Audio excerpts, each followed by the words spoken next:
What's up, everyone, and welcome back to Raider Report, the sports talk show by the students, for the students, and with the students. I am Spencer Grzywacz here alongside our lovely moderator, Bailey Hebert.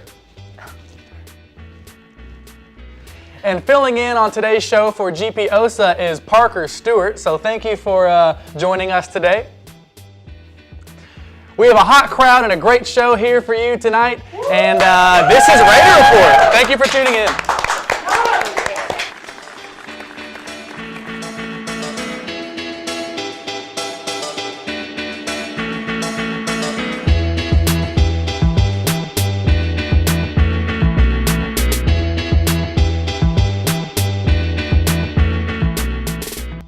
Hey guys, welcome back. And we have some things to get out of the way first.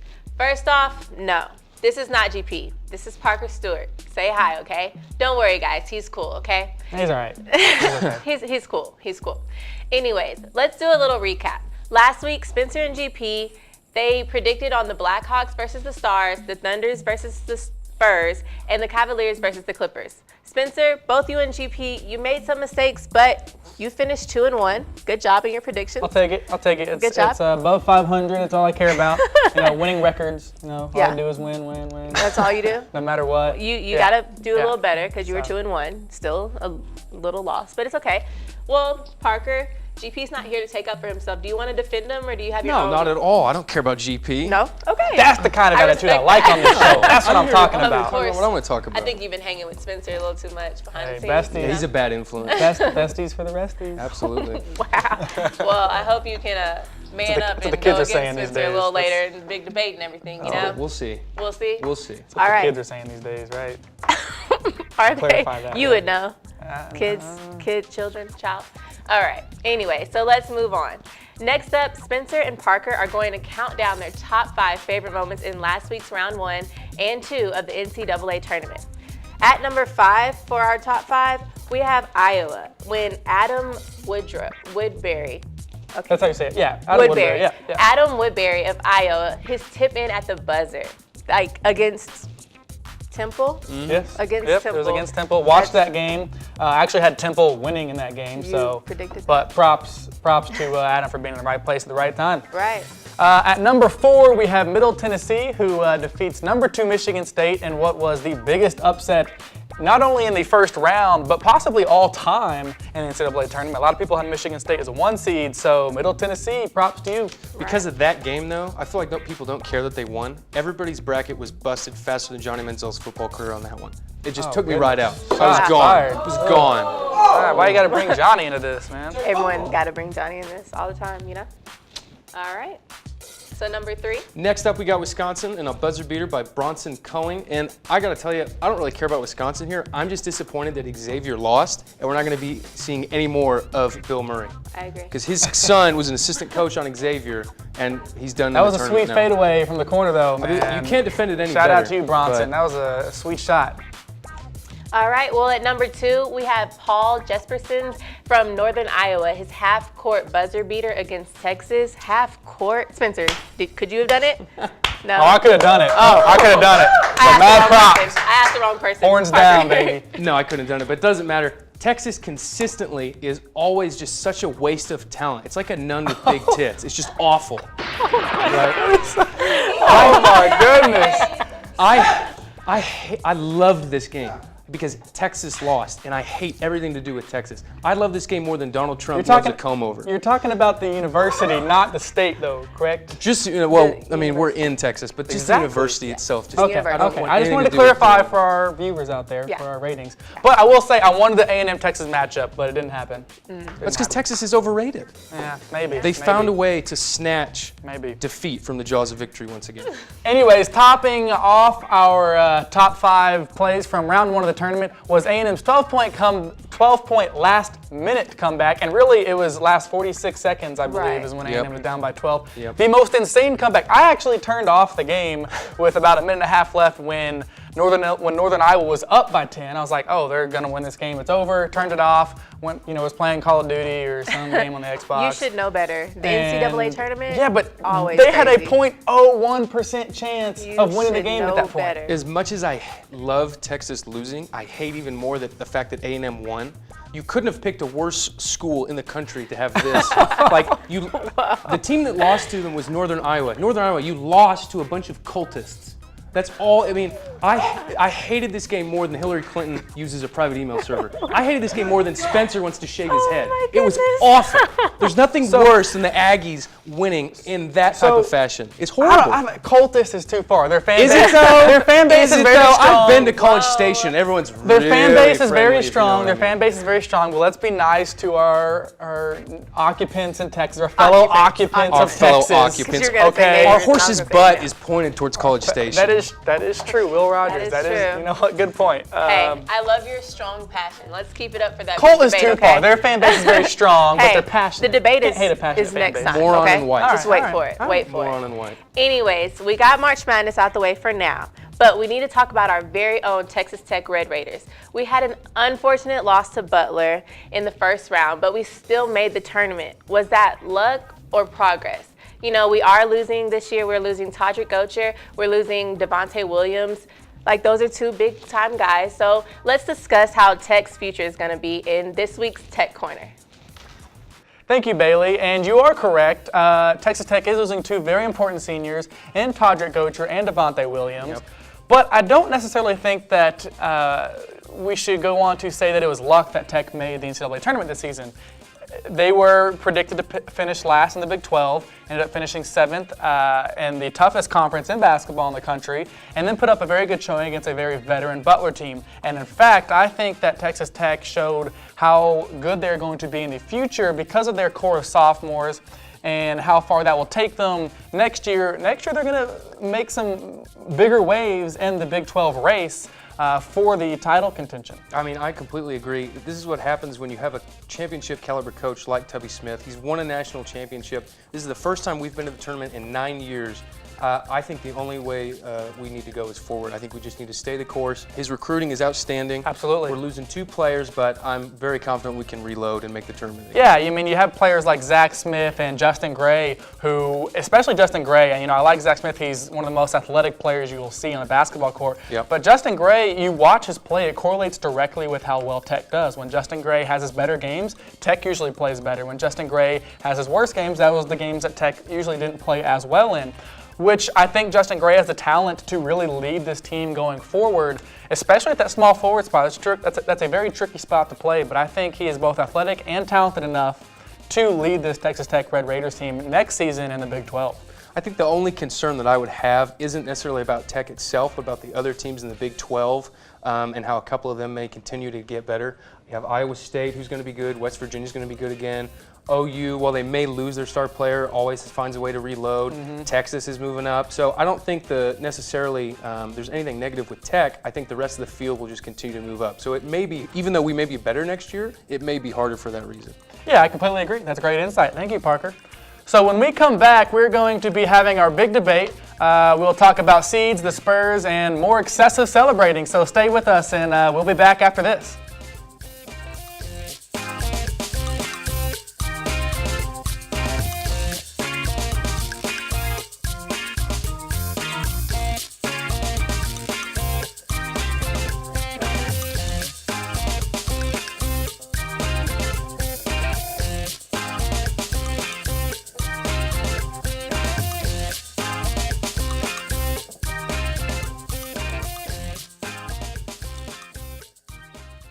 All right, you guys, we're back. And about a week ago, the NCAA Tournament Committee released its seeding picks. And like always, no one was happy. Joe Lunardi even tweeted that the committee got so much wrong, including a reference to Tulsa's indefensible inclusion in the tournament. Spencer, let's start with you. Were they right or were they wrong? Yeah, so the seeding was terrible. To list off a few stats just to kind of get my point going here, I'm going to mention some seeds that won their games that clearly should have been seeded higher and got a lot of disrespect from the committee. So we have 13 seed Hawaii, my handwriting's terrible, 13 seed Hawaii, 11 seed Wichita State, 12 seed Yale, 11 Northern Iowa, 14 Stephen F. Austin, and 10 seed Syracuse, okay? Now, I know Syracuse is, usually a pretty good team, but a lot of these teams are usually pretty good teams, okay? They're not all household names necessarily, but they all have been putting up really good records for the past few years. And these mid-major level teams in college basketball are not getting the respect that they deserve.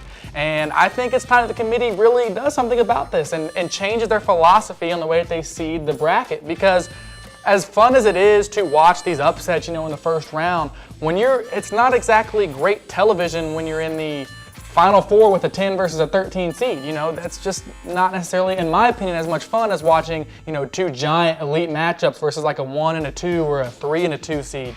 So that's kind of where I stand on that. I think they need to change the seeding. Absolutely. All right. Parker, let's go with you. Look, I'm just happy that they got Hawaii in the tournament because I'm partial to the Rainbow Warriors. But other than that, I think the seeding's fine. The television ratings have never been better. Based on the production that the TV stations are getting, if the system didn't work, people wouldn't watch. The other point I want to make is the committee has a tendency to seed teams that are in mid-major or bigger conferences higher than teams that aren't. It makes perfect sense to me, right? If you play a weaker schedule, it makes sense that you wouldn't have as high a seeding. And it would be harder to get in the tournament because your level of competition simply isn't up to par with other teams. I personally would have taken one of the mid-major teams out and put in South Carolina, who was an NIT, who had one of the best records in their conference, but just didn't make it due to other conference equality rules. So I really don't have a problem with the seeding. I think it's fine. And again, like I said, if it was wrong, then people wouldn't watch. A great point. Spencer? So you mentioned that you would take one of the mid-major level teams out and replace for South Carolina. Which team would you take out? Which one of these teams that won and has busted brackets would you take out? That has proved themselves worthy in the tournament. Well, look, I think on that condition, you have a lot of higher seeded teams that did upset somebody, but that doesn't mean that they're going to go anywhere in the tournament. Now, I agree that they already have gone somewhere in the tournament. A lot of them haven't. 1, 2, 3, 4, 5, 6. I can count to 6 at least. All right, I can count that high. Well, I can give 6 teams that were mid-major level teams right? that are rated with double-digit seedings. Okay, that's usually fine. Those are the teams you don't expect to win the games. Right. Double-digit seedings advanced in the tournament. Right. No, I agree with you there, but there are a couple of teams that I wouldn't have put in, aka Tulsa. Why would you have Tulsa? Especially, just look at the market. Columbia is a huge market with arguably probably about 75,000 people, which is just a college town, and then you have Tulsa, Oklahoma. Why would you put Tulsa in, just for a rating standpoint? And South Carolina also had a better record in a tougher conference. So all you need is one example. Okay, but you talk about how tough a conference might be. You're right, but how do you judge that? They had the record. They had the record to back it up. Because these teams like Hawaii and Wichita State have been playing each other. Okay, in the non-conference schedule, or even sometimes they're in the same conference, and have been winning these games. And then they go to the tournament and they win games. So to me, that's just as tough of a schedule as being in a big conference. Yeah, but and again, I agree with you completely on that standpoint of they go to the tournament and then they win a couple of games. But there's other than George Mason in 2004, other than Valparaiso, there's not a lot of substance to that. If you can get a bigger Butler team went to back-to-back national championships. You've got 6 teams right now. I'll say 5 because I'm going to discount Syracuse. You got 5 teams right now that are well on their way to making a statement of their own in this tournament. Each year you have a team making a statement in the tournament. Well, time's up. Well, your time's up. Y'all made very compelling arguments, good points, great points. But we're going to move on to our next topic in the big debate, the Spurs. Are they the best team in the West or no? Because after beating the Warriors in San Antonio, they immediately went to Charlotte and lost. So the Spurs, they're stirring up the pot a little bit. Parker, let's open this one up for you. So you start. Is that an umbrella? It is an umbrella. What do we have and here? You're probably wondering, ladies and gentlemen, why I have an umbrella with me. Bad luck. No, I don't feel anything. Not even a splash. The Splash Brothers are not as good as the San Antonio Spurs. Golden State has not won in San Antonio since 1997. I hate the Spurs. I'm a Mavs fan, but the Spurs have won 6 championships. This could be Golden State's year, but you're going to have to play a series of 7, and the Spurs have them all at home, and I can pick the Spurs to win 1 game on the road. I can't say the same with Golden State. That is a low point on the show, I think. That was terrible. The only reason you need an umbrella is because it's about to be raining 3s on the Spurs from Steph Curry and Klay Thompson. Then how come they didn't beat him at home? Because I'll tell you why. Since 1997. I'm about to give you my answer. All right. Popovich and the Spurs put every single ounce of energy they had into beating the Spurs one game. Clearly that was shown whenever 2 nights later they go and they lose to Charlotte. Okay, so if you have to put all of your energy into one game to win one game against the Warriors, go for it. Go win your one game against the Warriors. The Warriors will take 4 more and beat you in 5 games, and then that's the series. It's over. Okay? Negative. It's not. I guarantee you, it's not going to be as compelling of a series as people think. The 5 games might be somewhat compelling, but the Warriors will have it locked up in 5 games. Okay, I'll give you another example. The Warriors did exactly what you said in reverse of the Spurs. They played the Clippers in November, or they played them in, January. They played them in January, did the same thing that he just said, put all their effort into it, and then the next game they lose to the worst team in basketball, the Lakers. Not the worst team. The worst team! Not the worst team in Oh, basketball. I'm sorry, Okay. the second worst But team. let me explain something to you. Okay, the Warriors have shown that they can win games without playing their best basketball. All I know is They don't have to put all their chips into one game because All- they have shown that they can play multiple games without playing their best basketball and still win. Look, I need the Thunder. Look, I'm not saying it wouldn't be competitive. It would probably go to 7 games, but all I know is from experience as a Mavs fan, whenever I bet against the Spurs, it always goes horribly, horribly wrong. Have you watched the Mavs Golden State games this season? I'm not saying the Mavs are any The good. Mavs did beat Golden State one time, but they were Steph Curry-less. Okay, the Mavs the other night played Golden State on a back-to-back. That's the other thing that people are forgetting. Golden State played the Spurs on a back-to-back after catching the Mavericks' best game of the season. Oh, by the way, they still beat the Mavericks in the Mavericks' best game of the season because they are the Warriors and they can't put up that many The points. Mavs' best game of the season? You're saying the Mavs played their best game of the season against the Warriors? I'm telling you that, and they still lost. They lost by like 20-something. Okay, it was like a 2-point game with 2 minutes left to go. Yeah, That's and my then- point, though. That's my point, though. The Warriors can just attack you like that. I mean, you're proving my point. No, you're proving my point. You're proving my point right Let's now. prove my point and move on. So, I love y'all's enthusiasm, y'all's passion. Thank you for your opinions, but let's move on to our last big debate. We have more excessive celebration talk. This time, it's in baseball, but whatever. Johnny Bench recently called out Bryce Harper for his bat flips. Some people think that baseball should just be above it all when it comes to celebrating. But what do you guys think? I mean, we can do it in basketball, football. Why not baseball? What do you think? I think it's fine. I think, especially in a sport like baseball that can be so slow at times where people are losing interest with such a instant gratification type of environment that we live in nowadays. So I'm fine with the entertainment that a bat flip or celebrating will do, running around the bases, whatever.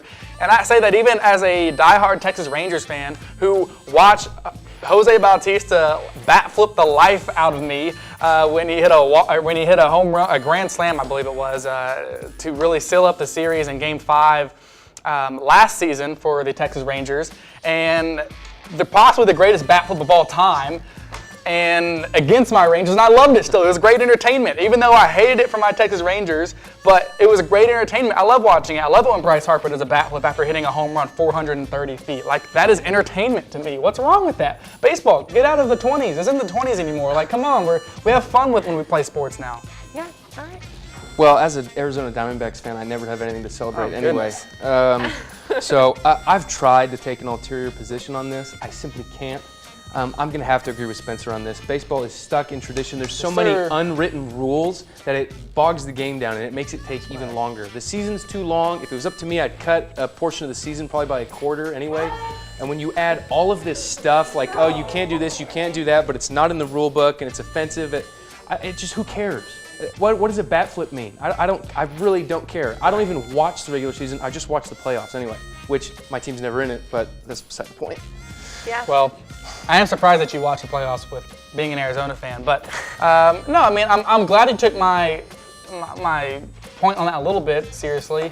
I don't think they should lower the length of the season any. No. The baseball is way too I think long. you just need more Way entertainment. too I just long. think you need more entertainment with it, which is why I Way think the too bat flip long. is a good idea. 162 games is fine. I mean, it gives us that don't cushion know. whenever football's not in, when basketball's not in, to really put all of our energy into something, which is baseball, which is so meticulous. There's lots of stats to look at, lots of things to break down. So I think 162 games is fine, especially as a fan. I don't know. You're forgetting spring training. You also got to factor that in there. It's just Spring training it's is just one too of long. my favorite trips to go on. Look, during when a spring sports season is long as a pregnancy, I think something's wrong. You don't need a sport that's as long as a gestation period for a human being. Women get 9 months to be pregnant. All right, guys get baseball. But it's Okay. Wow. It's like baseball is like when you go on summer vacation as a student. It's too short, but it's also never long enough. It's just awful.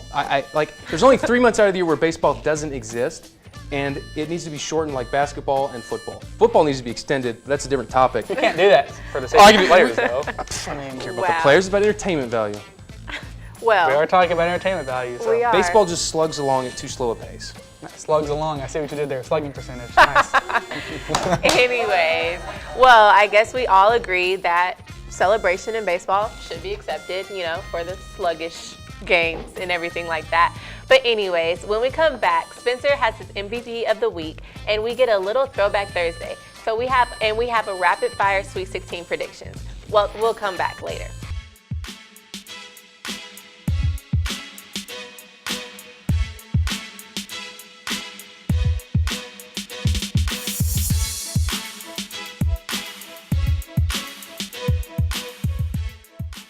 Welcome back, everyone. Spencer, let's start with you. Who is your MVP of this week? All right, so my MVP for this week is the one and only Jakeem the Dream Grant.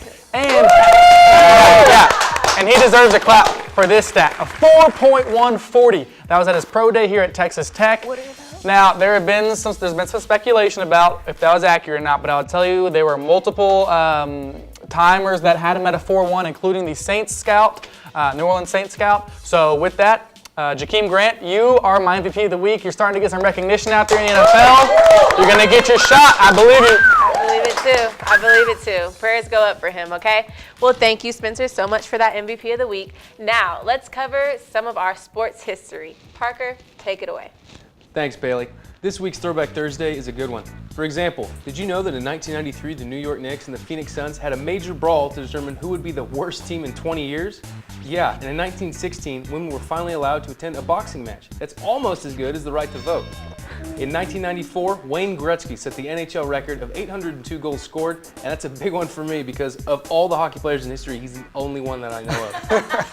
And finally, Mike Tyson was sentenced to 10 years in prison, but that's really not that a big deal. He's got all those Carl's Jr. commercials to look forward to. Wow. Wow. That's awesome. Parker. The Wayne Gretzky one is actually really And it's true. relatable. It's true. I can't name another hockey player. I can. Brandon Morrow. I got Virginia Bean, Randy Mott. No. Y'all both got me beat on that one because it's over my head. Patrick Kane. Canadian. Yeah. We like hockey Well, on this show. We talk some hockey. I Y'all know do. nothing about hockey. I don't know anything. Anyways, thank you so much, Parker. I never knew about that stuff.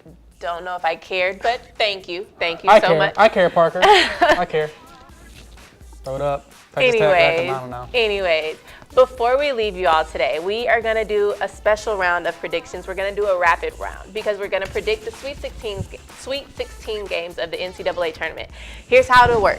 I'll read off the opponents. I'll point to each of you, and you will tell me who you got winning, okay? Got it. You have no time to think, no time to explain. You're going to tell me, and we're going to move on. Okay. All right?